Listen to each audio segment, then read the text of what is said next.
Good morning Varinder, स्वागत है। नतीजों की लिस्ट लंबी होती दिख रही, बताइए, शुरुआत कीजिए अच्छे नतीजों के साथ।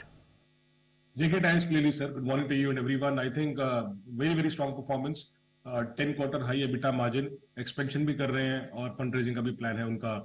वाई एंड वाई नंबर्स आपको बहुत अच्छे दिखेंगे सर, बट आई थिंक जो इंप्रूवमेंट हो रही है मार्जिन में वो काबिल तारीफ है। 15% मार्जिन हो गए जो 12.5% था क्वार्टर। वाई एंड वाई जैसे मैंने बोला बहुत कम था, 8% के आसपास था। 13-14 टाइम पे ट्रेड करते हैं सर, कोई महंगा स्टॉक नहीं है। And when we talk about the auto sales, domestic हुआ, बाहर हुआ, एक्सपोर्ट हुआ, most of the auto companies are doing very well. और जो ancillary plays है like JK Tyre has done very well. Cash flow sir इसका 1000 करोड़ का cash flow हो गया है, so which is a big thing. So I think India EBIT margin 10% जो होता था 13.5% हो गया है। ट्रक्स एंड बसेस में 54% इनको आता है।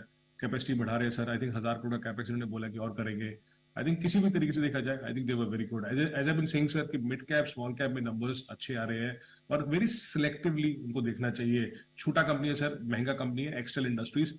आई थिंक फिर भी नंबर्स जो है उनके तगड़े आए थे इस बार। सेल्स कुछ 50% ऊपर था, क्वार्टर वाई एंड वाई 60% ऊपर था।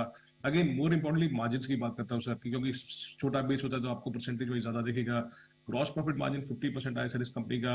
एबिटा मार्जिन 24% आया जो 15% होता था, और प्रॉफिट 5 करोड़ का 12 करोड़ हो गया। जैसे थोड़ा एक्सपेंसिव स्टॉक है, but one stock which clearly stands out is JK tyre sir, जो अच्छा कंपनी है और इनका वैल्यूएशन भी कंफर्टेबल है।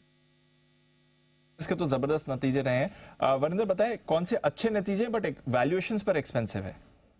आई थिंक कैप गुड्स में आपको महंगे दिखेंगे वैल्यूएशन के हिसाब से और महंगी ही रहेंगे, बट आई थिंक इनका टॉप लाइन परफॉर्मेंस बहुत अच्छा था। दीपांशु, त्रिवेणी टर्बाइंस की बात कर रहा हूं मैं। सेल्स आप देखिए 32% ऊपर था। इनका ग्रॉस मार्जिन भी अराउंड 2.5% बढ़ा, ऑलमोस्ट 50% के आसपास हो गया। बट आई थिंक थोड़े हायर कॉस्ट थे जिसके कारण एबिटा मार्जिन का एक्सपेंशन उतना नहीं हुआ, सिर्फ 20 बेसिस पॉइंट हुआ। ऑर्डर बुक 27% ऊपर गई थी, which is a good thing. After sales market बढ़ रही है इनकी, मार्जिन अभी भी 20% के आसपास है। जितना ग्रॉस मार्जिन एक्सपेंशन हुआ था 2.5% का, उतना एबिटा मार्जिन एक्सपेंशन नहीं हुआ। एक है थोड़ी सी चीजें, इसलिए मैंने इसको थोड़ा सा इसलिए डाला कि एक्सपेंसिव है, पर अच्छे नंबर आए थे इस कंपनी के।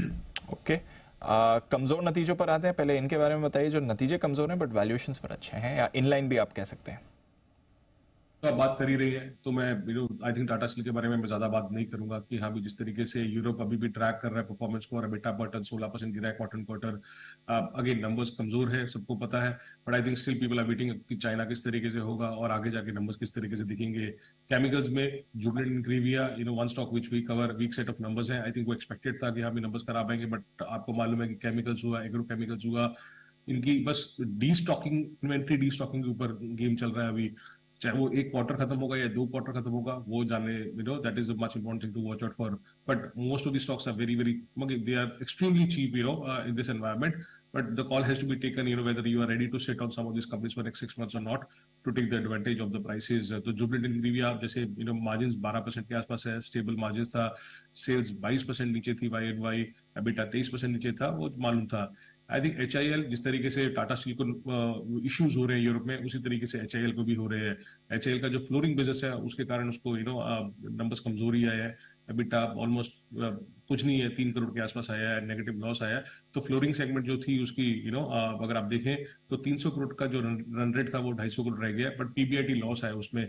आई थिंक एक अगले क्वार्टर से दे कंपनी फिर भी ठीक करने लगेगा। तो कुछ कंपनी जहाँ पे स्टॉक चले ही नहीं है, दीपांशु, HIL हुआ, जुबिलेंट इंग्रेविया हुआ, तो जहां पे थोड़ा सा संकेत निकलेगा कि हाँ भी नंबर्स अच्छे आ सकते हैं, वहां पे आपको अच्छे दिखेंगे स्टॉक्स आगे जाके। और ऐसे कौन से कमजोर नतीजे हैं जहां पर नतीजों ने डिसअपॉइंट किया बट वैल्यूएशंस अभी भी एक्सपेंसिव हैं। सिरमा, मैं ये EMS कंपनी, जैसे हम कल केन्स की बात कर रहे थे कि कैश फ्लो नहीं है, बट वैल्यूएशंस बहुत ज्यादा है। उसी तरीके से सिरमा के नंबर्स आए हैं। Again I have no clue कि अभी मार्केट क्या सोच रहा है to give the valuations of these companies, but आप देखिए ना कि सिरमा टॉप लाइन ग्रोथ अगर 52% हुआ और उसके सामने एबिटा 3% नीचे था, तो कहीं पे भी आपको दिखा नहीं है कि हाँ भी वो सेल्स ग्रोथ जो है वो जस्टिफाई कर रहा था कि हाँ भी वो कन्वर्ट हो रहा था ग्रॉस मार्जिन में या एबिटा मार्जिन में। तो ग्रॉस मार्जिन जो 31-32% होता था, 500 वो गिर के 22% हो गया है। और मार्जिन एबिटा जैसे मैंने बोला 3% नीचे था। तो ग्रॉस मार्जिन में जो कंज्यूमर सेगमेंट है, कंज्यूमर सेगमेंट में पहले ये मेरिकल में 32% बनाते थे और अभी ये 15% पे आ गए हैं, जिसके कारण इनका एबिटा मार्जिन भी कॉन्ट्रैक्ट हो गया है।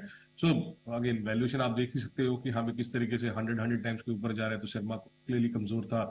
GMDC again people love these mining stocks, और ऑन द होप कि कल कुछ ना कुछ माइनिंग सेगमेंट में होगा, ये होगा वो होगा।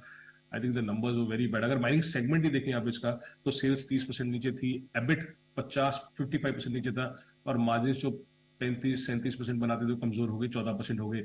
इसलिए आपने देखा कि हाँ भी नंबर्स बहुत कमजोर आए। जो 200 करोड़ का रन रेट था वो सिर्फ 75 करोड़ का रह गया प्रॉफिट पे। और इनलाइन में हीरो मोटर्स, आई थिंक आप बात कर ही रहे हो, आई थिंक उसमें नंबर से ज्यादा जो पवन मुंजाल जी का है वो ज्यादा जरूरी न्यूज है। ग्रीन पैनल रिजल्ट्स इनलाइन आए थे। आई थिंक एमडीएफ फिर भी अच्छा कर रहा है। प्लाईवुड में इश्यूज आए थे, but I think still these stocks are cheap, और इंडस्ट्री को मालूम था कि इस तरीके से नंबर्स आएंगे। ये सब चीजें हैं, but one stock which stands out clearly JK tyres and smaller once like extra and all. Okay, तो ये है आपके लिए सारे के सारे नतीजों का विश्लेषण। शुक्रिया वरिंदर हमारे साथ